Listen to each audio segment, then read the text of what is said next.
Hujambo na karibu Teachkrest. Mimi na wako Bikerubo. Leo tunataka tufanye tathmini ya fasihi kwa grade ya 10. Swali la kwanza, fasihi ni sanaa ya lugha. Taja vipera viwili vikuu vya fasihi. Leo tuna fasihi andishi na fasihi simulizi. Pili, toa matumizi matatu ya nyimbo katika utambaji wa hadithi.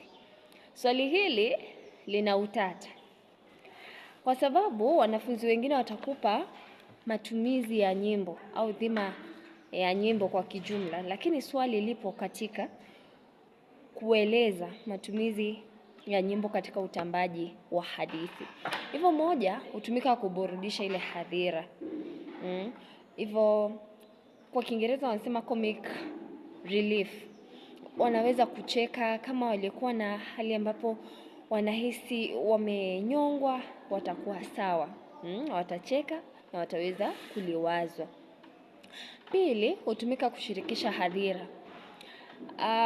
Yule mtambaji ataweza kutumia nyimbo ili kushirikisha hadhira yake wanapoingia, labda wanaimba pambio ile chorus. Hilo litasaidia. Tatu, tunatumia nyimbo ili kunasa makini au nathari ya hadhira. To capture the audience attention. So, tunaweza kutumia nyimbo katika kunasa makini ya hadhira. Jambo lingine, hutumika kurefusha hadithi. Katika ile ploti ya hadithi, labda ilikuwa ni fupi, inaweza kurefushwa. Na pia kwa kutumia nyimbo, tunaweza kudhibiti kasi ya hadithi. Hivyo kama ingekuwa inaisha haraka, inaweza kurefuka. Jambo lingine, hubeba maudhui na maadili. Ndani ya zile hadithi, iwapo tuna nyimbo, nyimbo hizo huwa zimebeba maudhui au maadili ndani. Jambo lingine, hutumika kuhifadhi utamaduni wa jamii. Kwa sababu tunaelewa kwamba nyimbo huwa na mila na desturi za jamii fulani ambazo zimo pale. Kisha hutumika kufundisha maadili, pia hurahisisha kumbukumbu. That's why we use songs, yeah, for easy remembrance. So hurahisisha kumbukumbu. Ikiwa kuna maadili ambayo wanafunzi wanafaa kujua, wale wasikilizaji wa hadithi yenyewe, wasomaji wa hadithi, wanaweza kuikumbuka barabara. Pia huongeza uzuri wa kisanaa, inaleta ladha katika kazi yenyewe. Na pia hutumiwa kuondoa uchakavu wa lugha ya kimjazo. Lugha ya kiriwaya inachosha wakati mwingi. Hivyo unapotumia nyimbo, unahakikisha kwamba hadhira imeweza kuondolewa ukainifu, the boredom wa ule mtindo wa uwasilishaji wa kiriwaya. Naam, nadhani mmeweza kuelewa hayo.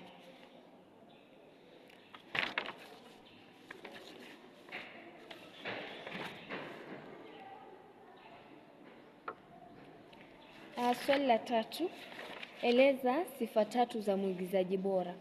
Mwigizaji bora lazima awe ni mwenye sauti inayosikika, anavaa maleba yanayooana na kile anachoigiza. Jambo lingine ni mbunifu, ni mfaraguzi, anaweza kubadilisha uwasilishaji wake kutegemea hali ambayo amejipata. Ana uelewa wa lugha ya jamii anamoigiza. Pia anaelewa hadhira yake. Wanaweza kuelewa nini napoigiza na nini hawaelewi. Jambo lingine lazima awe ni mcheshi. Anaweza kuchekesha, comedian. Naam, pia ana uwezo wa kutumia ishara tofauti.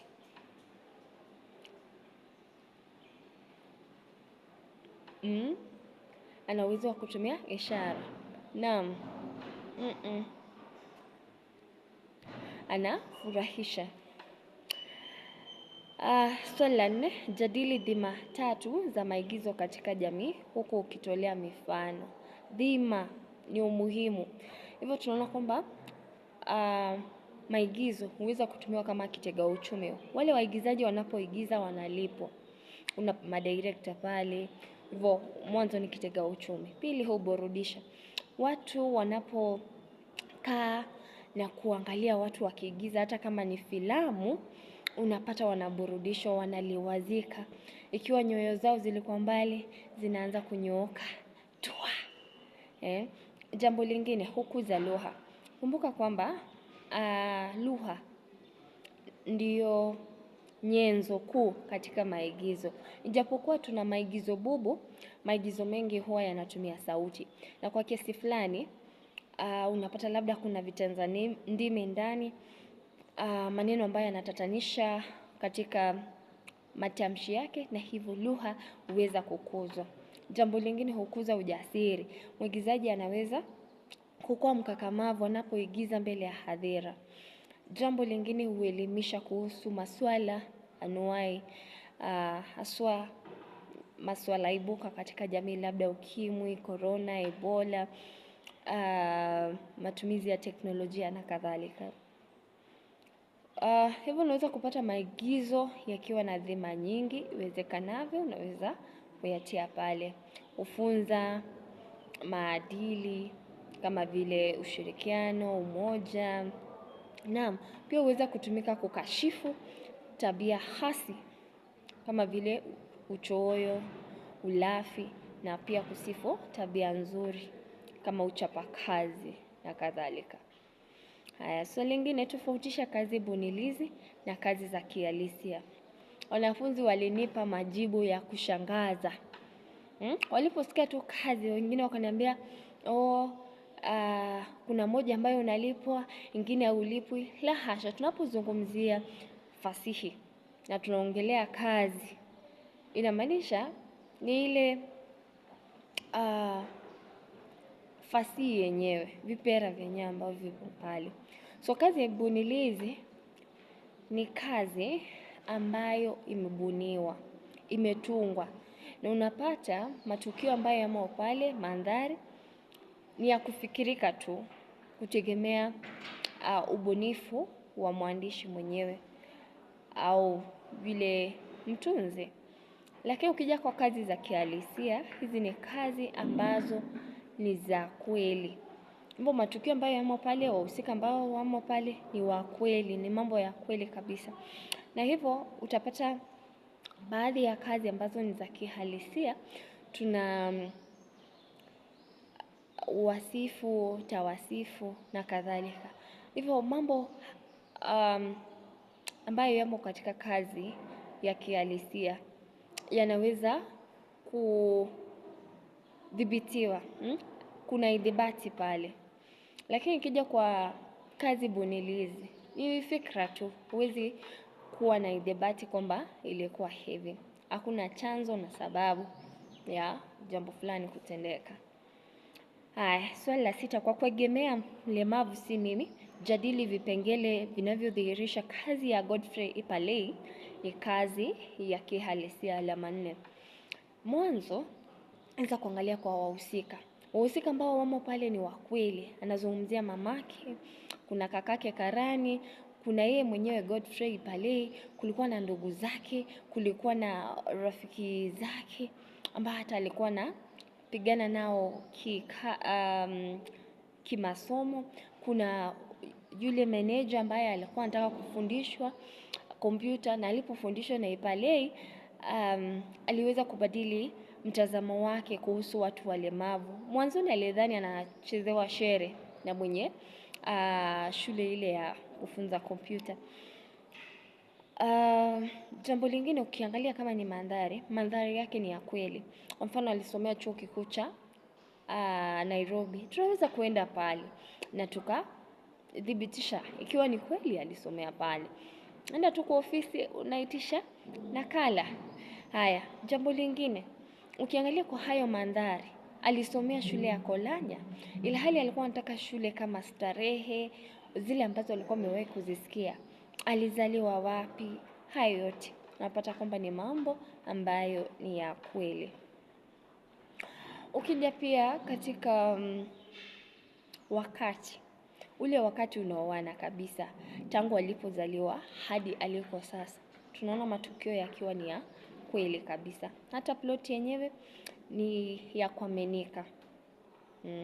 Matukio na vitushi ambavyo vimo pale ni vya kuaminika. 7, Orodhesha njia 4 za kuchangamkia kazi bunilizi na kazi za kihalisia. Kazi bunilizi tuseme mashairi. Tunaweza kuyakariri, tukayagani, tukaimba. Kama ni maigizo, tunaweza kuimba, kuyaigiza. Tunaweza kuuliza maswali, kujibu maswali.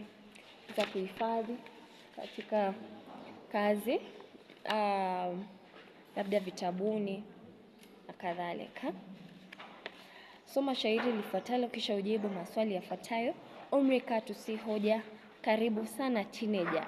Kusudi hasa ni moja, tungo kuziangazia, mashairi ya kugusa, ya nasaha na hamasa, wa kupiga msasa na kukupongeza pia. Pumzi ya ushairi inachochea dhamiri, kutenda kwa kufikiri, pasiwe na kujutia. Basi kuwa mtulivu na uwe mnyenyekevu. Tena kuzingatia hoja ukifuatilia. Hili ni shairi la kwanza katika diwani ya mashairi, dunia ya washairi. Swali ni kuwa toa ujumbe wa shairi. Ujumbe wa shairi huu ni upi? Tunapata kwamba ujumbe wa shairi hili ni kwamba mwanafunzi au mtu yeyote licha ya umri wake amekaribishwa aje kusoma mashairi na kuyachangamkia katika diwani ile. Hivyo ni kuwaelimisha teenager ambao ni watu wa kizazi hiki kuhusu kuchangamkia mashairi yalivyo rahisi, yanavyohamasisha, yanavyo nasihi na kadhalika. Eleza muundo wa shairi hili. Muundo ni yale mambo ambayo unayoyaona hata usisome ndani. Ukiangalia shairi hili lina beti ngapi? 1, 2, 3, 4. Kila ubeti una mishororo 4. Haya, ukija kwa kila mshororo tunapata una kipande kimoja. Ukija kwa vina kuna ja ja ja ja sa, kuna ri, alafu kuna vuvu. Hivyo unapata kwamba kuna urari wa vina katika kila ubeti, lakini havitiririki unapotoka kutoka ubeti mmoja kuelekea mwingine. Aidha, shairi hili halina kibwagizo. Ukiangalia mizani unaweza kuhesabu na ilikuwa ni mizani 8. Huo ndio muundo. Hivyo shairi hili lina beti 4, shairi hili lina mishororo 4 kwa kila ubeti, shairi hili lina kipande kimoja kwa kila mshororo, shairi hili lina mizani 8 kwa kila mshororo. Wale wanafunzi ambao wanakuja wanahesabu mishororo yote ambayo imo katika ule ubeti kisha nakwambia kwamba tuna mishororo 16 kwa shairi hili, wanakosea. Haya, utohozi ni mojawapo ya idhini ya mshairi iliyotumika katika utunzi wa shairi hili. Tambua mfano wa neno lililotoholewa. Yaani neno lililoswahilisha tumepata ni teenager, kutokana na neno la Kiingereza teenager, T-E-R, right, T-E-E-N-A-G-E-R. Alafu swali lingine, tambua bahari moja ya shairi hili. Shairi hili tulivyosema lilikuwa na mishororo 4 kwa kila ubeti, hivyo ni tarbia. Shairi hili lilikuwa na kipande kimoja kwa kila mshororo, hivyo litakuwa ni utenzi. Shairi hili halikuwa na kibwagizo, hivyo ni sabiria. Na kwa sababu shairi hili limo katika bahari zaidi ya 2, litaitwa sakarani. Tambua toni ya shairi hili, ni toni ya utulivu na pia toni ya ushauri. Andika haya ya mwisho ya kwa lugha nathari au ya kiriwaya. Basi kuwa mtulivu na uwe mnyenyekevu, tena kuzingativu. Hoja ukifuatilia itakuwa mshairi anamshauri nafsi nenewa kuwa mtulivu, kutulia na kunyenyekea, na awe mzingativu ili kufuatilia hoja alizopewa. Miacha, kulikuwa na simba na panya ambao walikuwa marafiki wa kweli. Simba alikuwa mnyama mkubwa mwenye nguvu zisizo za kawaida. na aliyejulikana kama mkazi wa porini anayeshirikiana na wanyama wengine katika shughuli za kila siku. Panya kwa upande wake alikuwa mdogo lakini mwerevu, mwenye akili nyingi na mbinu za kipekee za kukabiliana na changamoto. Siku moja, wanyama wote wa pori walialikwa kushiriki shindano la kutafuta chakula katika msitu wenye wanyama wengi. Shindano hili lilikuwa changamoto kubwa kwa kuwa msitu ulikuwa na wanyama wakali. Na kikwazo cha kupata chakula kilichofika kwa uangalifu. Simba akiwa na kiburi cha nguvu zake alisema kwa sauti kubwa, "Nitapata chakula kwa urahisi. Hakuna naye nijinga." Panya alimkumbuka rafiki yake na akajibu kwa unyenyekevu lakini kwa akili tele, "Nitatumia ujanja wangu. Siwezi kuamini nguvu yangu pekee. Lazima nikumbuke mbinu zangu." Shindano lilianza kwa msisimko mkubwa. Simba alianza kwa kasi, akirusha mizizi na maua ili kuonekana kuwa ni mtaalamu wa kupata chakula. Lakini mara kadhaa alikumbana na changamoto. Wanyama wengine waliingilia kati na kumfanya atoke kwenye njia sahihi huku akijaribu kutumia nguvu zake. Hali hii ilimfanya Simba ajisikie kuchanganyikiwa na wakati mwingine akadhihirisha uoga kidogo. Panya akitumia ujanja wake alianza kukusanya alama na mbinu za kuficha chakula kilichopatikana. Alijua wanyama wakubwa hawawezi kuona haraka na hivyo akawa akihama kwa uangalifu, akiepuka hatari zote. Hatimaye panya aliweza kuokoa chakula na kufika salama, huku akibebwa na furaha na kuridhika kwa kutumia akili yake badala ya nguvu za mwili. Baada ya shindano, Simba alimkumbatia panya kwa mshikamano wa dhati na kusema, "Rafiki yangu, umefundisha somo muhimu. Nimejifunza kuwa nguvu pekee haitoshi. Ujanja, hekima na akili ni muhimu pia." Kutokana na tukio hili, Simba na panya waliendelea kuwa marafiki wa kweli, wakijifunza kutoka kwa kila mmoja na kuishi kwa maelewano na ushirikiano katika pori. Hili lilionyesha wazi kwa marafiki wa kweli wanasaidiana, wanathamini sifa za kila mmoja na hekima ni muhimu zaidi ya nguvu peke yake. Maswali, taja wahusika katika kifungu hiki. Tumepata kuna panya na simba. Hii ni aina gani ya ngano? Ni hurafa, fables, kwa sababu wahusika wake ni wanyama. Eleza sifa moja ya panya inayojitokeza katika hadithi hii. Ni mjanja. Tunaona anasema kwamba nitatumia ujanja wangu, siwezi kuamini nguvu peke yake. Lazima nikumbuke mbinu zangu. Pia tunamuona ni rafiki mwema. Wanazidi kuwa rafiki na simba. Swali lingine, bainisha aina mbili za mandhari zilizojitokeza katika hadithi hii. Kumbuka mandhari ni mazingira ambamo kazi ya fasihi inatendeka. Inaweza kuwa kiwakati, kijiografia na pia kihali.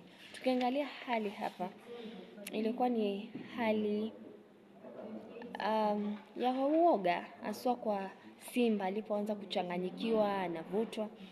Pia kiwakati tunaona ni zamani, alafu kuna wakati mmoja waliweza kusema kwamba waende nyumbani. Alafu tunaona mandhari ya mahali kuna porini, in the wild. Funzo gani tunapata kutoka kwa panya? Kuwa tuwe rafiki wema, tutumie nguvu pamoja na ujanja, hekima na akili.